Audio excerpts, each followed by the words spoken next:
దేవుని నామమునకు మహిమ కలుగును గాక.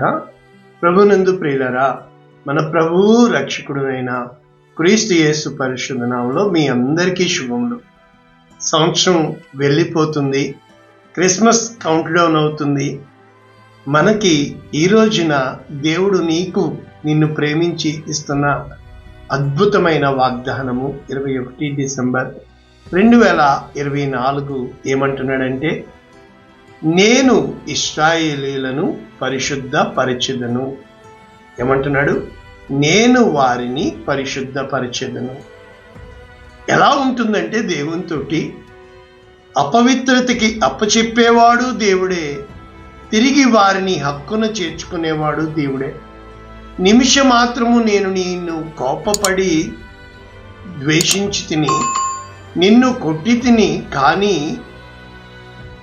నిత్యమైన కృపతో పర్వతములు తొలగిపోయిన, మెట్టలు తత్తరిల్లిన నా కృప నిన్ను విడిచిపోదు.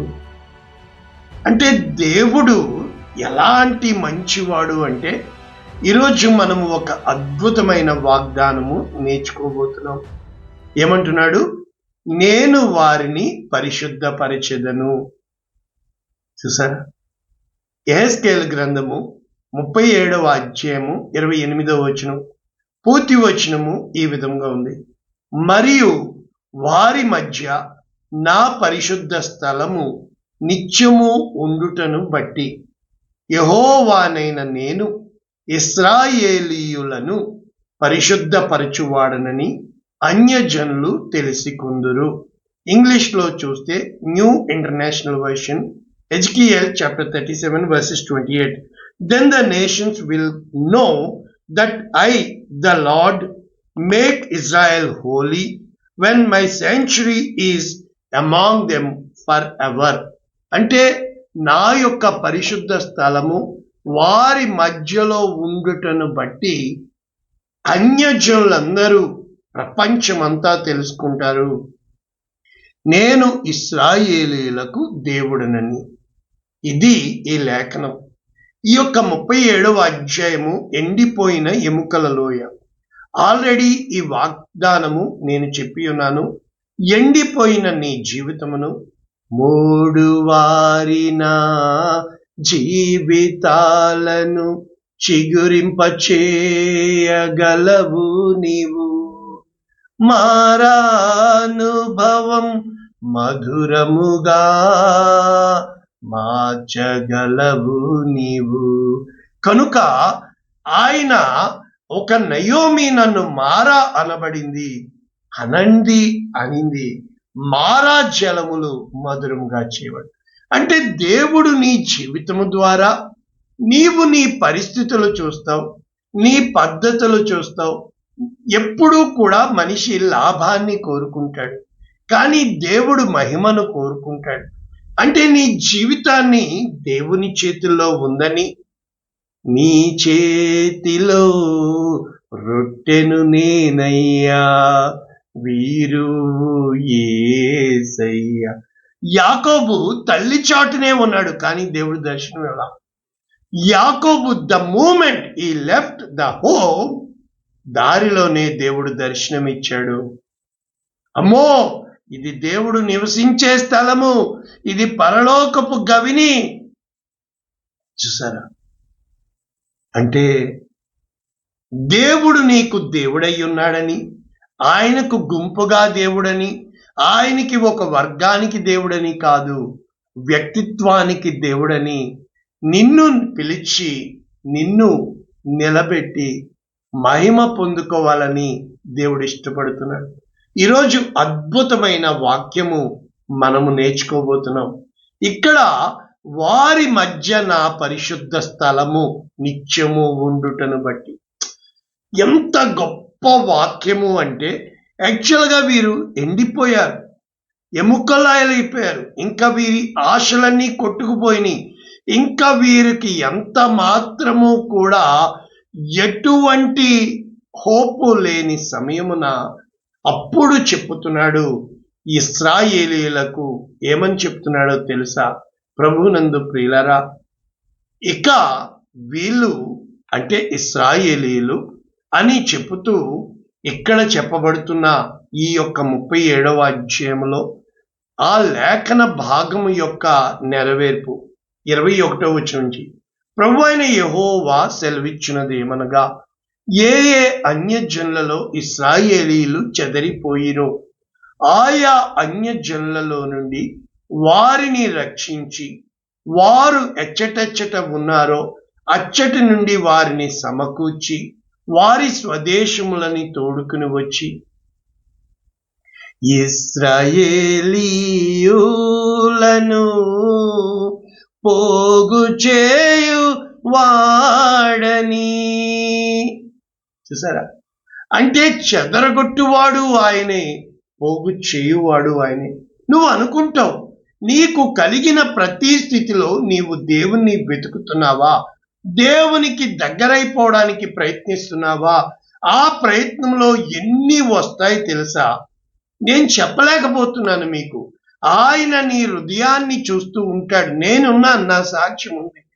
ఏ విధముగా గతించిపోయిన కాలము నన్ను పోషించాడో ప్రజలందరూ గొప్పలే కోరుకుంటాడు. నీకేమిచ్చాడు దేవుడు అంటూ ఉంటారు. అరే, హృదయములో సంతోషాన్ని ఇచ్చాడు, హృదయములో ఆనందాన్ని ఇచ్చాడు, నేర్పించనియండి. ఇక వారికి ఎన్నటికీ 2 జనములుగా ఉండక రాజ్యముగా ఉండునట్లు అని చేస్తూ, నేను వారిని పవిత్రపరిచెదను, వారు నా జనులగుదురు, నేను వారికి దేవుడనయ్యుందును అని చెప్పుతూ ఈ యొక్క ఇర్మియా 30వ అధ్యాయము 31, 33 వరకు ఈ లేఖన భాగాలన్నీ ఏమని చెప్పుతున్నాడు అని మనం ఇంకా ముందుకు వెళితే, ఇక్కడ నేను వారితో సమాధానార్థమైన నిబంధన చేసేదను, అది నాకు వారికి నిత్య నిబంధనగా ఉండును, నేను వారిని స్థిరపరిచేదను. అంటే దేవుడు స్థిరపరచాలి అంటే నిన్ను తరుముతాడు. అబ్రాహామును పిలిచిన దేవుడు ఎన్ని ఎన్ని ఎన్ని అబ్రాహాము జీవితంలో చూడదో నిజంగా ఇక్కడ చెప్పబడుతుంది, వారిని విస్తరింపచేసి వారి మధ్య నా పరిశుద్ధ స్థలమును నిత్యము ఉంచెదను, నా మందిరము వారికి పైగా ఉండును, నేను వారికి దేవుడనయ్యుందును, వారు నా జనులయ్యుందురు, వారి మధ్య నా పరిశుద్ధ స్థలము నిత్యము. ఇప్పుడు 28 లేఖనము మనకి ఈ రోజున వాగ్దానం. అంటే ఈ యొక్క ఎలాగ మీకు నేర్పించాలి, దేవుడు మన మధ్య నివసించడమే ఆయన పరిశుద్ధ స్థలము. దేవుడు మన హృదయంలో నివసించాలి అని దేవుడు కోరుకుంటున్నాడు. దేవుడు మనకి తోడై ఉన్నాడు అనేది ఇమ్మానుయేల్. అంటే దేవుడు మనకి తోడుగా ఉండడము, మనలో నివసించడము. కనుక ఇప్పుడు మనము ఈ విధముగా చూస్తే, దేవుని పరిశుద్ధ స్థలము వారి మధ్య ఉంచెదను, ఇమ్మానుయేల్ అనేది మనము నేర్చుకుంటే, ఎక్కడ 2-3 నా నామమున ఉంటారో అక్కడ నేను ఉంటాను అని దేవుడు సెలవిస్తున్నాడు. ఎక్కడ దేవుని సన్నిధి ఉంటుందో అక్కడ యెహోవా యందు భయభక్తులు కలిగిన వారు ఉంటారు అని దేవుని వాక్యం చెప్తుంది.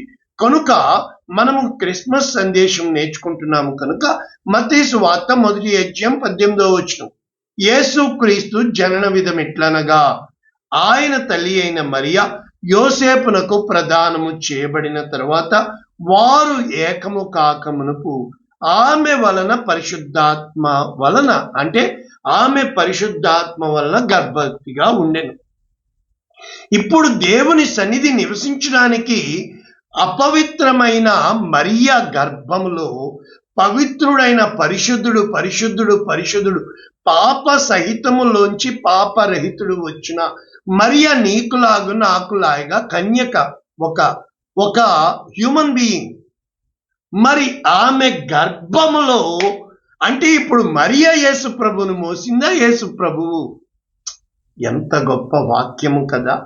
నీలో నాలో ఎప్పుడైతే ఈ మరియా తన గర్భముతో 3 నెలలు ఆ ఎలిజబెతు ఇంటిలో ఉన్నప్పుడు, మరియా గర్భములో ఉన్న ఆ సన్నిధిని చూచి ఎలిజబెతు గర్భంలో ఉన్న శిశువు గంతులు వేసి సన్నిధికి.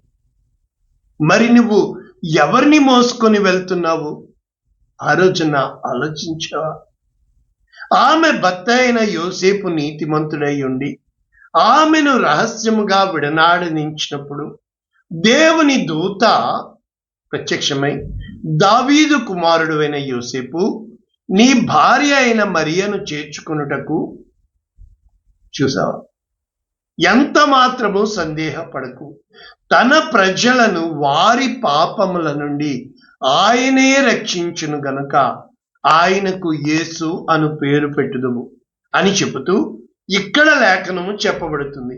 ఇదిగో కన్యక గర్భవతి అయి కుమారుని కనును, ఆయనకు ఇమ్మానుయేలు అను పేరు పెట్టుదురు అని ప్రభువు తన ప్రవక్త ద్వారా భాషాంతరమున ఇమ్మానుయేలు అను మాటకు దేవుడు మనకి తోడై ఉన్నాడు అని అర్థం.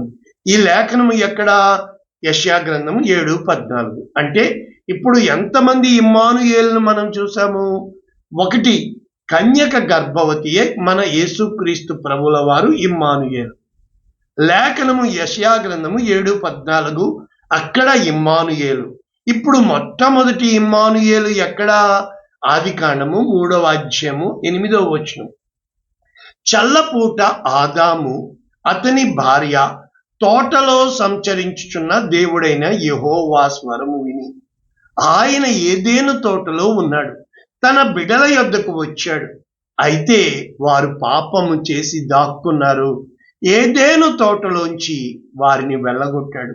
దేవుని ఆత్మ ఏదెను తోటలోనే ఉంది. ఆయన అక్కడ నివసించాడు, సంచరించాడు, మాట్లాడాడు, కార్యాలు చేశాడు. ఆయన్ని ఒంటరిగా వదిలేశారు. వీరు లోకంలో కలిసిపోయారు. ఏ రోజైనా దేవుని సన్నిధి పగలు మేఘస్తంభముగా, రాత్రి అగ్నిస్తంభముగా, have you carried the presence of the Lord? ఇక్కడ నిర్గమాకాండము 25వ అధ్యాయం 8వ వచనం.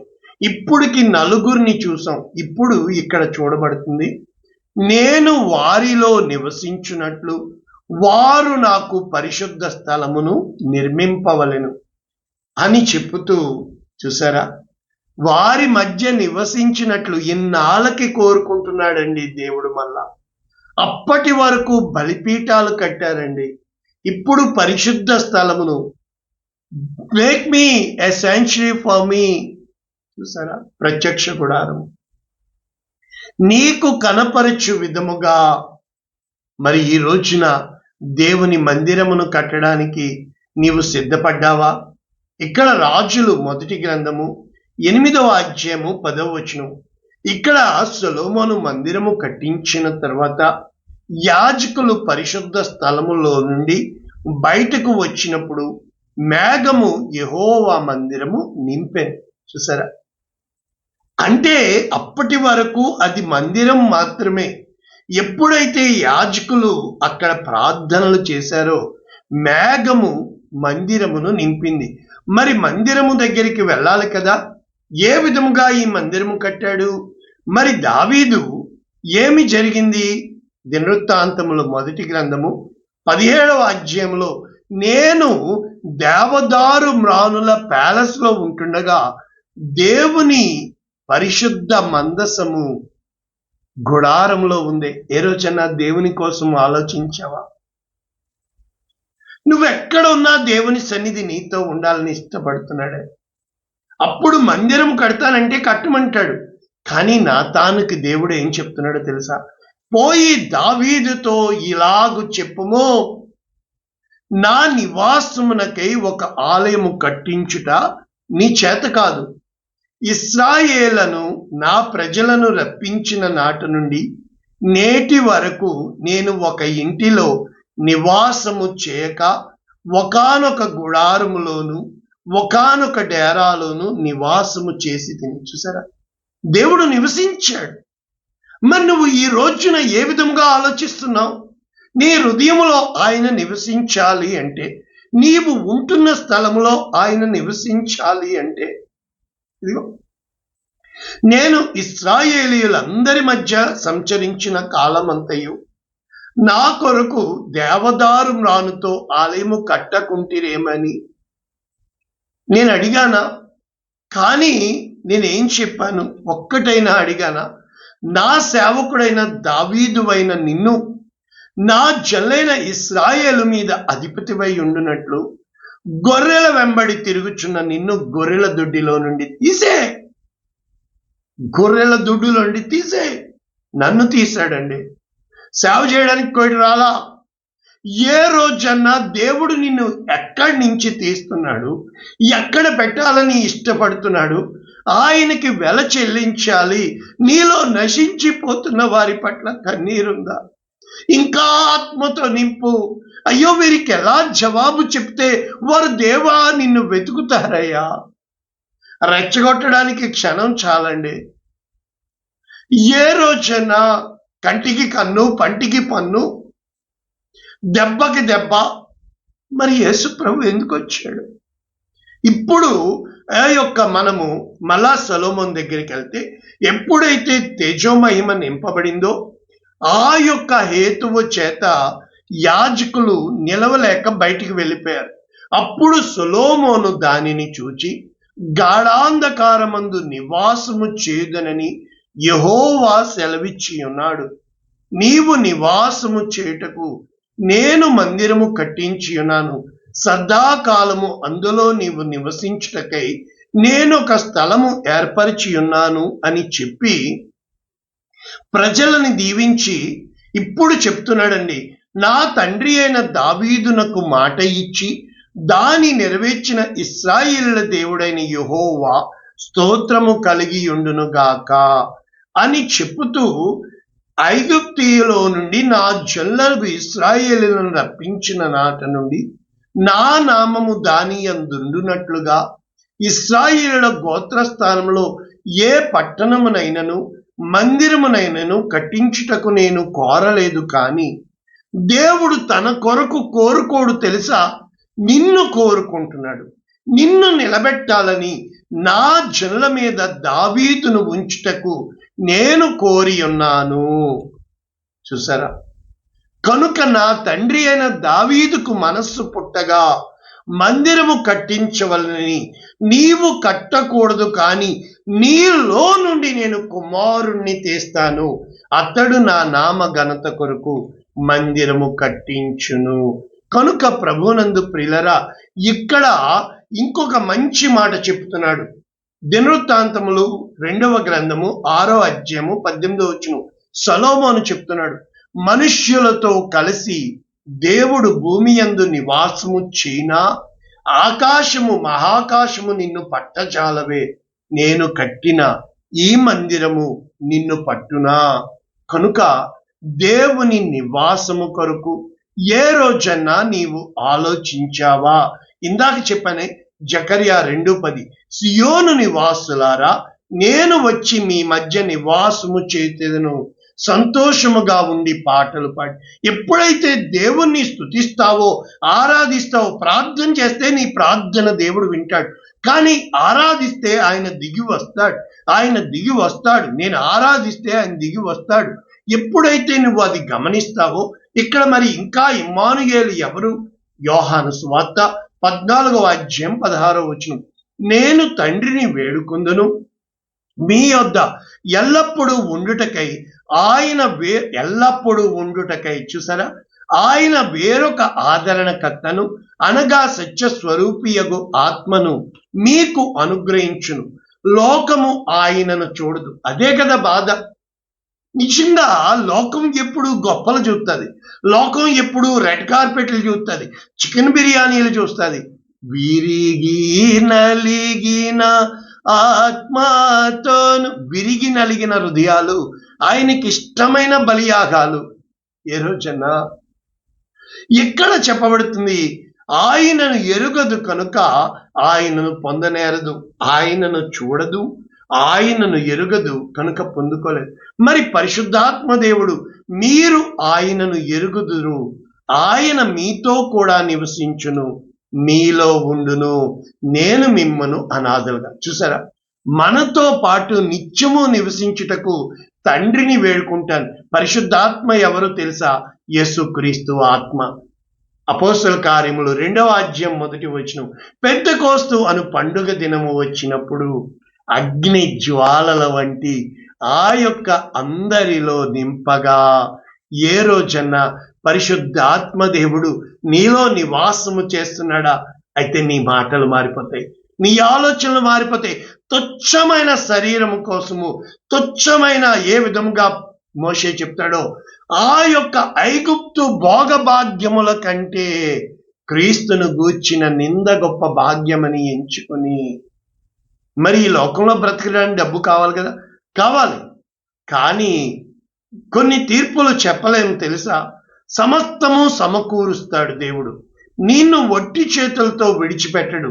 దేవుణ్ణి ఆరాధించడానికి నువ్వు ఒట్టి చేతులతో రాకూడదు. గొర్రె పిల్లలు పట్టుకొని ఈ యొక్క గొర్రెల కాపరులు వచ్చారు, బంగారు బోలం సాంబ్రాన్ని పట్టుకొని జ్ఞానులు వచ్చారు. మరి మీకు తెలుసు కదా, ఇక్కడ మరి నిత్యము నివసించే స్థలం ఏంటి? 6 ఇమ్మానుయేలు దేవుని యొక్క స్థలాలు చెప్తున్నానే. 6 7 వచ్చినాయి మనకి. ప్రకటన గ్రంథం 21:1. మీరు చెప్పేది కరెక్టమే. నేను క్రొత్త ఆకాశము క్రొత్త భూమి చూచితిని. పాత ఆకాశము మొదటి ఆకాశము మొదటి భూమి గతించిపోయాను, సముద్రము లేదు.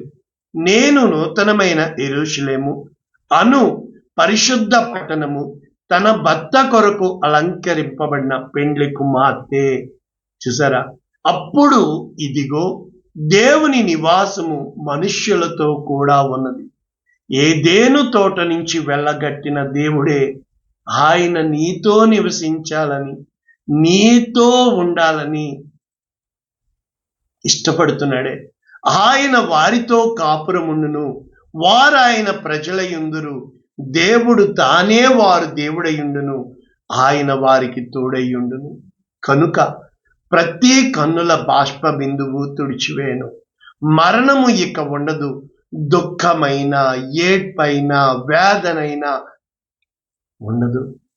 కాబట్టి ప్రభునందు ప్రియులారా, ఈ రోజుకైనా are you conscious of God or conscious of people? నీవు ప్రజలను లక్ష్య పెడుతున్నావా, దేవుణ్ణి లక్ష్య పెడుతున్నావా? దేవుణ్ణి లక్ష్య పెట్టేటట్టయితే నా వాక్యాలు అర్థమవుతాయి. ప్రజలను లక్ష్య పెట్టేటైతే అమ్మా చెల్లెమ్మ అనాలా? ఏ రోజు నీ మనస్సును లక్ష్య పెట్టక అది నిన్ను మోసము చేస్తుంది. ఏ రోజునైతే నీ హృదయంలో దేవుడు ఉండాలి అంటే నీవు నేను అనే స్వభావం పోవాలా. నాకు వాళ్ళు ఇలా చేశారు కనుక అనే స్వభావం పోవాలా. దేవా, నీవు కదా నన్ను పుట్టించింది, నీవు కదా నన్ను పోషించేది, నీవు కదా నాకు ఉత్తరం ఇచ్చేది, ప్రతిఫలం ఇచ్చేది. చూసారా? ఈ అవని క్రియలను బట్టి వారికి ప్రతిఫలం. దేవుడు నీకు అన్యాయం చేయడు. దేవుడు న్యాయాధిపతి. దేవుని యందు అక్రమము లేదు. మరి కొంతకాలం ఆయన నిమిత్తము ఆ శ్రమల మార్గం గుండా వెళ్ళిన సుగుణాల సంపన్నుడా, స్తుతిగానాల వారసుడా, జీవింతును నిత్యము నీ సన్నిధి ఆరాధి. ఈరోజన్నా ఆయన కోసం వస్తారు పోతారు, ఉంటాయి పోతాయి. ఏ రోజన్నా నా దేవుడు గొప్పడు, నా దేవుడు మంచోడు, నీకు ఏమి ఇచ్చినా ఇవ్వకపోయినా అందరూ నిన్ను వదిలేసిన నా దేవుడు గొప్పడు, అది ఒక పిచ్చగా నీలో ఉందా? నీ వయసు అయిపోయిన వాళ్ళందరూ మేము పెద్దలం, మేము అది అన్నా కూడా నువ్వు నేను ఇది అని చెప్పి నీ జీవితాన్ని సాక్ష్యంగా పలకగలవా? అయితే నీ కొరకు ఈ వాక్యం అంకితం ఇస్తున్నాను. ఆయన నీలోనే ఉన్నాడు, ఆయన నీతోనే ఉన్నాడు.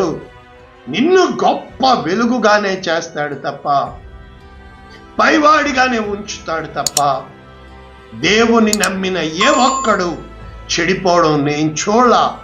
నా దేవుడు గొప్పోడు. ఆయన యేసుక్రీస్తుగా వచ్చాడు. ఆయన ఇమ్మానుయేలు. మనుషులు వదిలిపెట్టేశారా లేదా కాదు. దేవా, నువ్వున్నావా? మరి ఆయన సిలువలో నా దేవా ఎందుకు నన్ను విడిచితివి?